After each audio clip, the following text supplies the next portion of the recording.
আসসালামু আলাইকুম, কেমন আছেন সবাই? আশা করছি সবাই ভালো আছেন। আলহামদুলিল্লাহ, আল্লাহর অশেষ মেহেরবানিতে আমরাও ভালো আছি। চলে এলাম আরও একটি নতুন ব্লগ নিয়ে। এই তো দেখতে পাচ্ছেন, আজকে রান্না করব হচ্ছে চিকেন রোস্ট। সব কিছু কেটে ধুয়ে একদম রেডি করে রাখছি, জাস্ট এখন রান্না বসাই দেব। যে পেঁয়াজ সব একসাথে রেখে দিচ্ছি আর কি এই সাইডটাই। আমার ঘরে একদম আলো নাই, লাইট নিয়ে আসবো করে আর নিয়ে আসা হইতেছে না। কতটা হইল,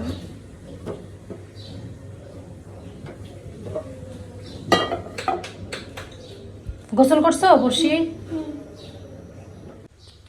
এটাতে হচ্ছে রোস্ট রান্না করবো, আর এটাতে হচ্ছে পোলাও রান্না করবো। তো এখন চামিচ বার করে নাই, চামিচ বের করতে করতে সব চামিচ বের করে ফেলছি। বের করে এই যে এইখানে রাখছি।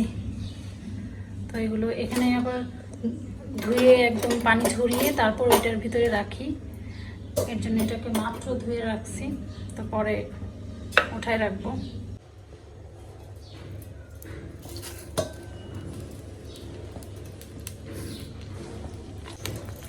তেজপাতা, দুটো দারচিনি, লং, এলাচ, এগুলো পেঁয়াজগুলো দিয়ে দিই।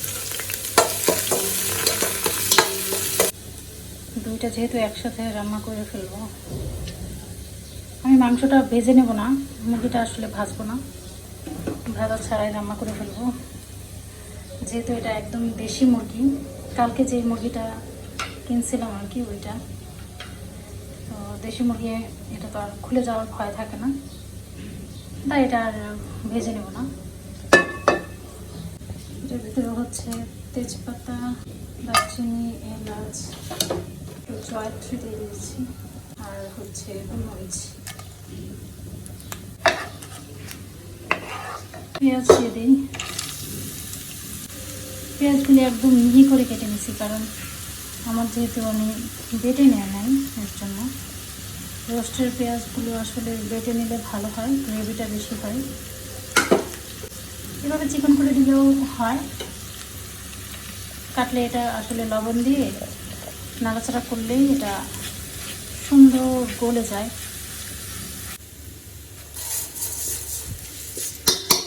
এখন পর্যন্ত এই যে চামিচ থেকে চাউলগুলো একা একা ঝরে যখন পড়ে যাবে ততক্ষণ পর্যন্ত আর কি ভাজতে হবে।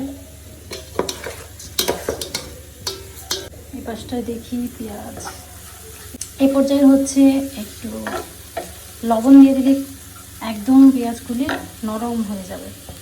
আমি এখন লবণ দিয়ে দিব।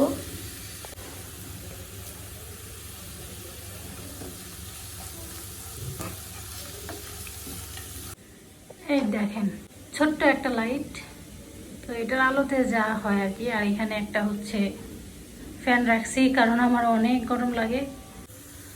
জানালা দিয়েও কোনো বাতাস আসার সম্ভাবনা নাই, একদম বন্দি ঘরের মতো থাকি আমরা।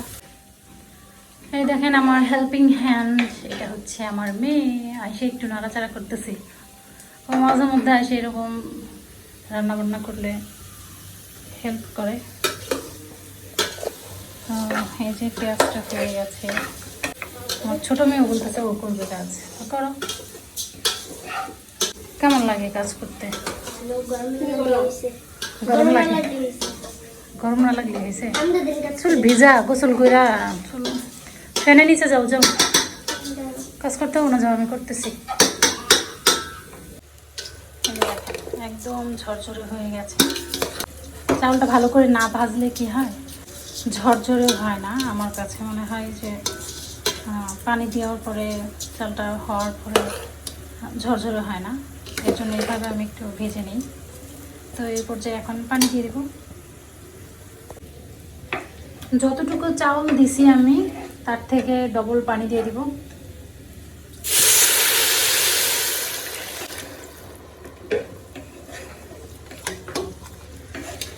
গরম পানি দিলে আসলে খুব সুন্দর হয় এবং কি অনেক তাড়াতাড়ি হয়। পোলাওটা অনেক দ্রুত হয়ে যায়, বেশি সময় লাগে না। তো আমি যেহেতু ঠান্ডা পানি দিচ্ছি তাই আমারটা একটু সময় নেবে। এটাতে আমি একটু পানি দিয়ে দিয়েছি, দেখতেছিলাম একটু ইয়া হয়ে গেছে, মানে পুরোপুরি যাচ্ছিল, তাই পানি দিয়ে দিয়েছি। যেহেতু দুইটা একসাথে রান্না করতেছি এর জন্য একটু উল্টাপাল্টা হয়ে যায়। এখন দিয়ে দিব রসুন বাটা, আদা বাটা, জিরা বাটা, একটু দারচিনি এলাচ, হালকা বাটা দিছি, কারণ দারচিনি এলাচ বাটাটা দিলে কালারটা নষ্ট হয়ে যায়, কালচে কালচে হয়ে যায়, এর জন্য হালকা একটু দিছি। আর আস্ত দারচিনি এলাচ তো দিছি সাথে। আমার মেয়ে নাড়াচাড়া করছে। পানি দিয়ে এখন এটা ঢেকে দেব। এরপর হচ্ছে এটাতে হচ্ছে কাঁচামরিচগুলো দিয়ে দিব। আমার বাচ্চারা যেহেতু ঝাল খায় না, একজন ঝাল খায় আর একজন মিষ্টি খায়, তো এর জন্য এত বেশি কাঁচামরিচ দিলাম না, অল্প করে দিলাম। শুকনো মরিচের গুঁড়ো তো দিবই না।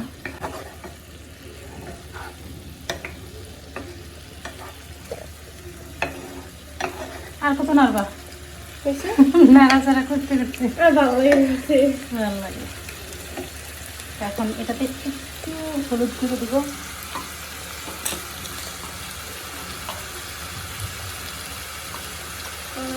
হোয়াট আম্মু? সামান্য একটু হলুদ দিব। এখন হচ্ছে চিকেনটা দিয়ে দিব।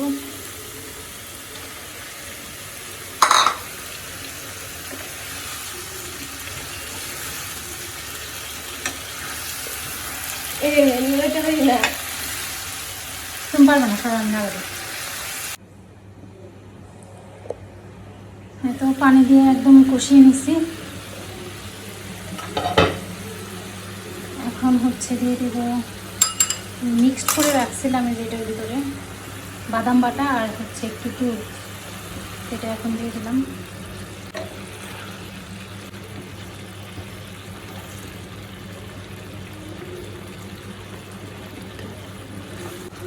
যে বাটিতে বাদাম বাটা রাখছিলাম ওইটা ধুয়ে ওটার ভিতরে পানি দিয়ে এখন এটাতে আর একটু পানি দিয়ে দিব। এই যে এটা ধুয়ে পানি দিয়ে দিলাম হালকা একটু। এবার হয়ে গেলেই হয়ে যাবে রোস্ট। এরপর হচ্ছে বাচ্চারা খাওয়া দাওয়া করবে। ঘরের যত বাড়তি কাজগুলো আছে তো শুক্রবারেই করতে হয়, যেহেতু অন্যান্য দিনে সময় পাওয়া যায় না, রুটিন মোতাবেক চলতে হয়। তো হিসাব করে দেখলাম যে শুক্রবারেই বেশি কাজ। এদিকটাই আমার দেখেন পোলাওটাও হয়ে গেছে অলমোস্ট।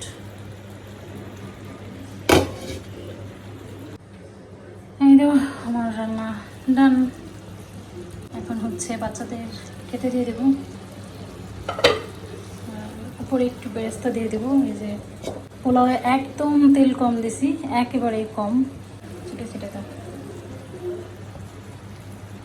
বেরেস্তা দিয়ে দিচ্ছি আমার মেয়ের।